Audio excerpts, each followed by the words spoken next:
Freedom is the prize we are working for, not being a slave to anything, not to compulsion, not to chance events, making fortune meet us on a level playing field. Seneca.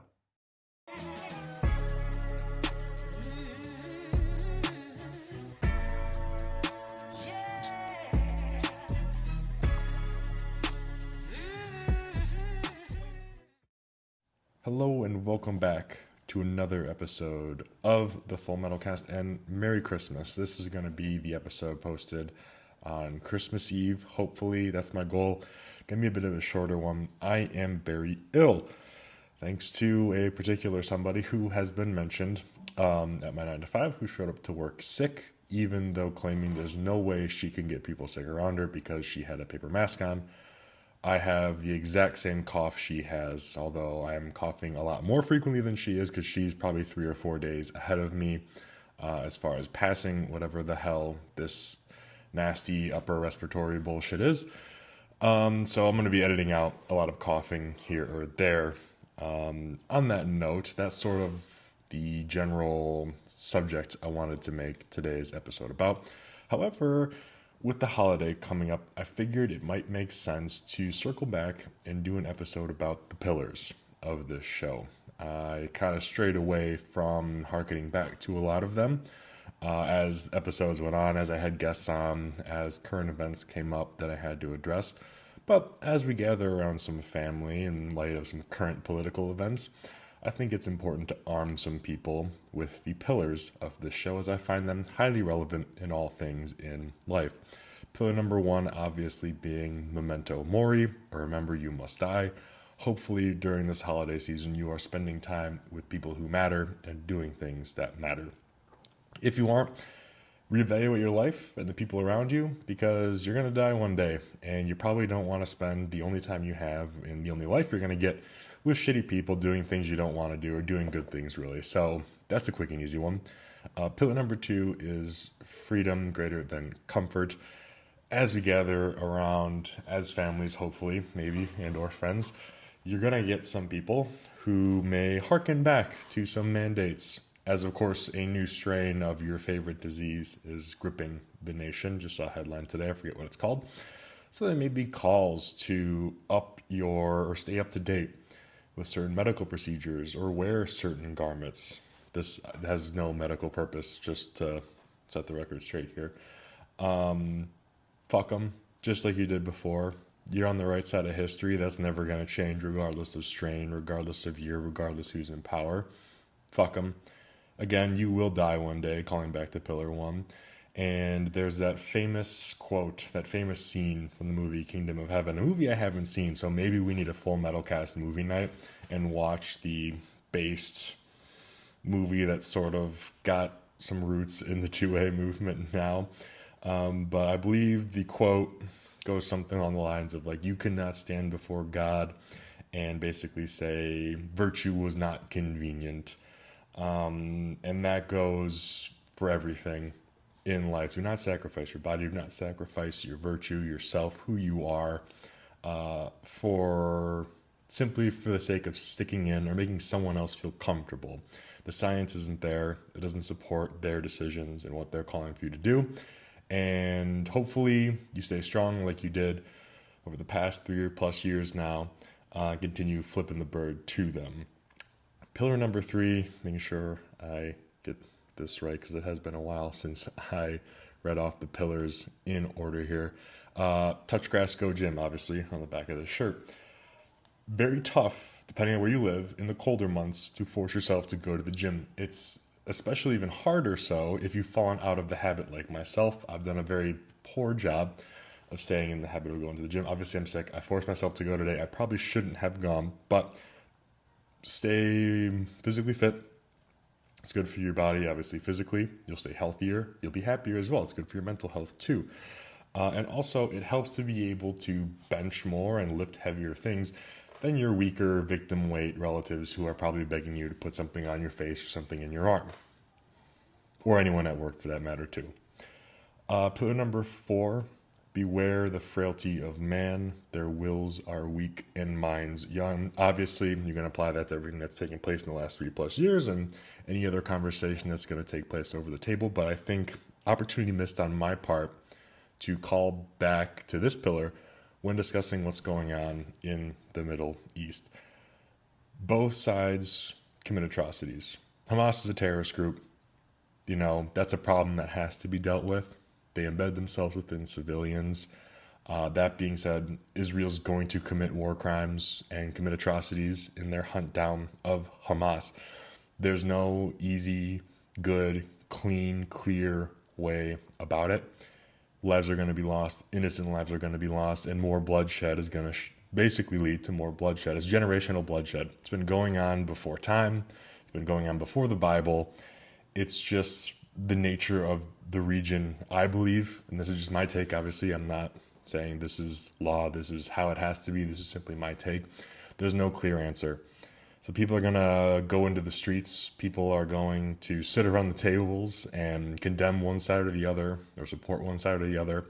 But this isn't, Democrat, Republican. And obviously we know how messy that gets here. This is a very, very messy human gray issue that isn't going to be yes, no, good versus evil.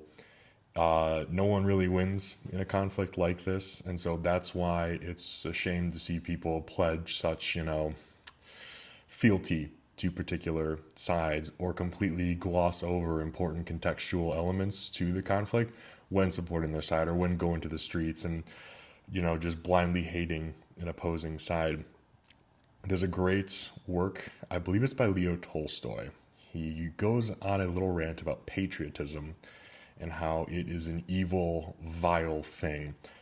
And while I can't say I'm still, internalizing it and breaking it down myself, but in the context of the Israel-Palestine, the Israel-Hamas conflict, I'll put a link to it. I'll put the title of the work up here too. I found it as a free PDF.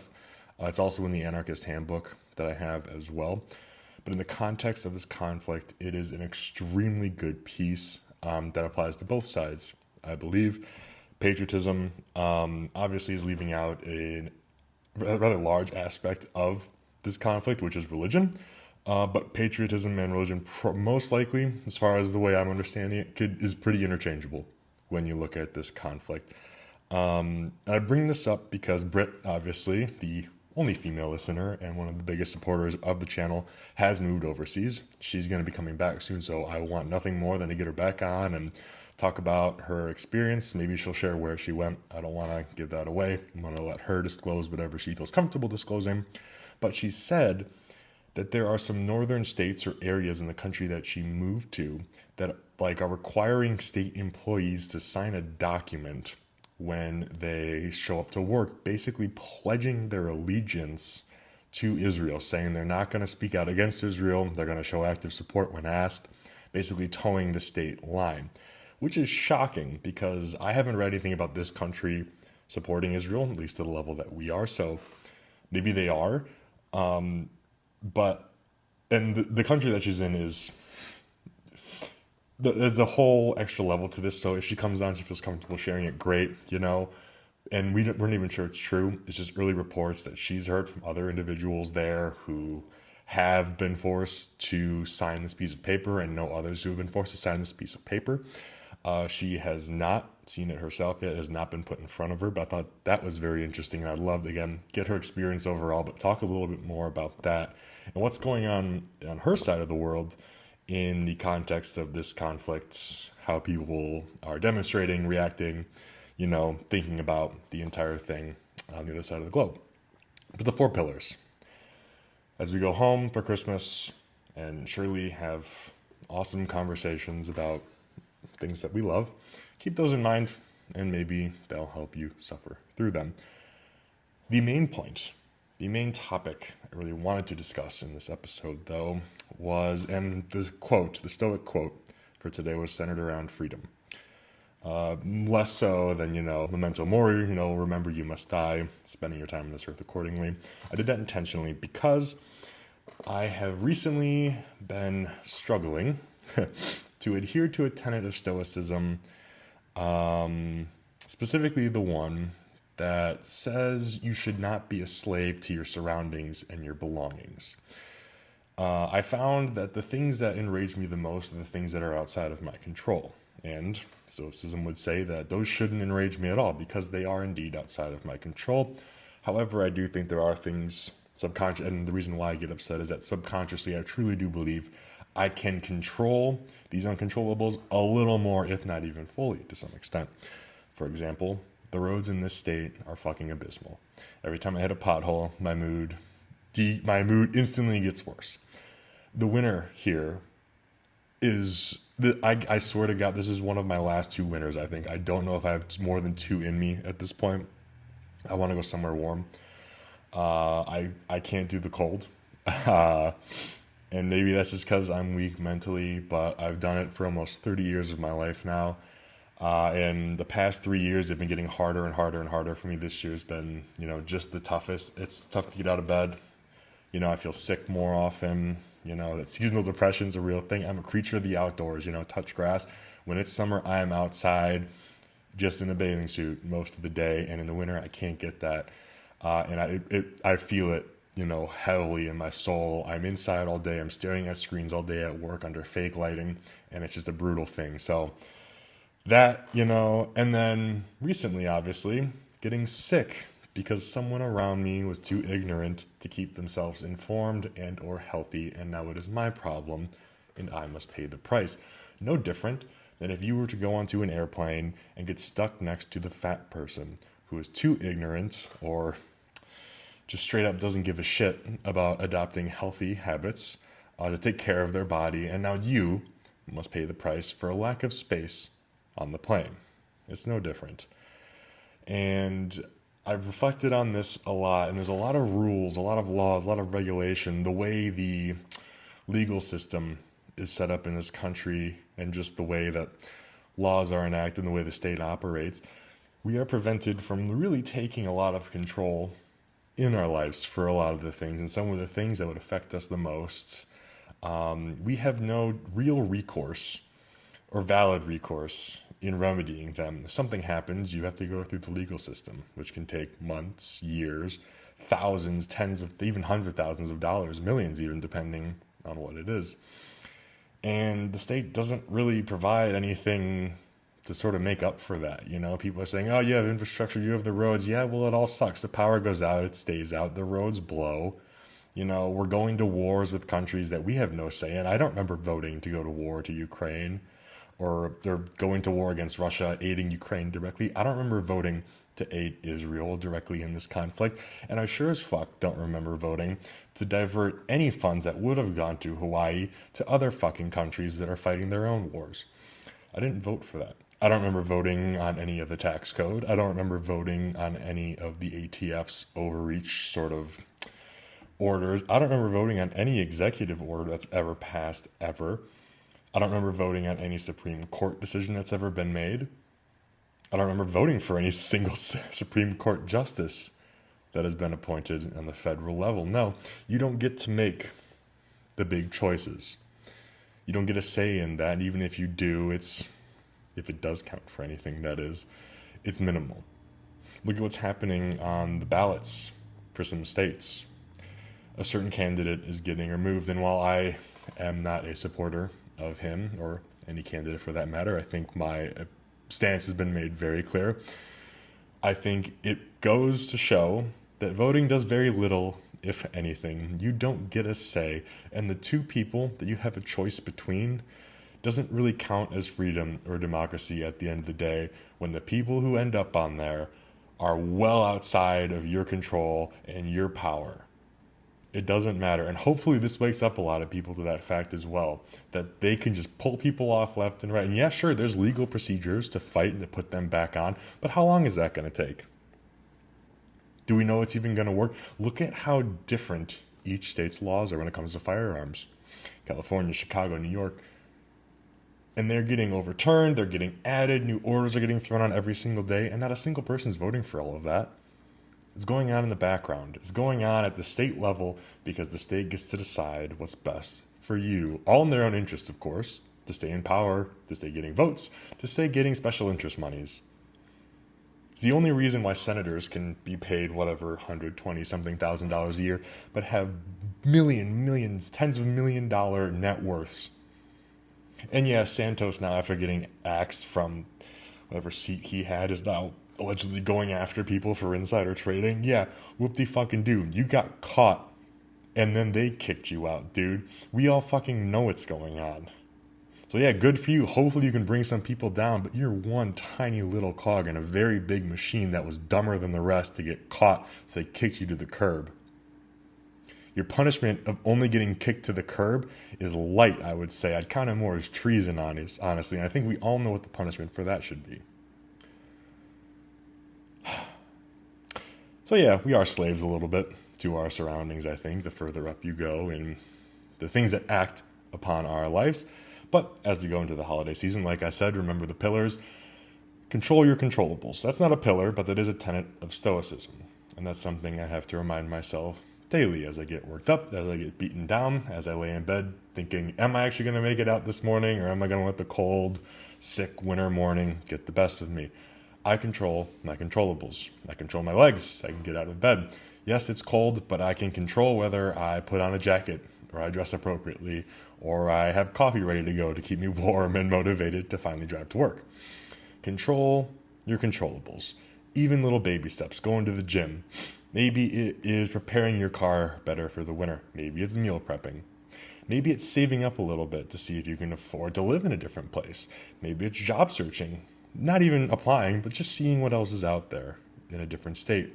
A state that might match your proclivities and interests and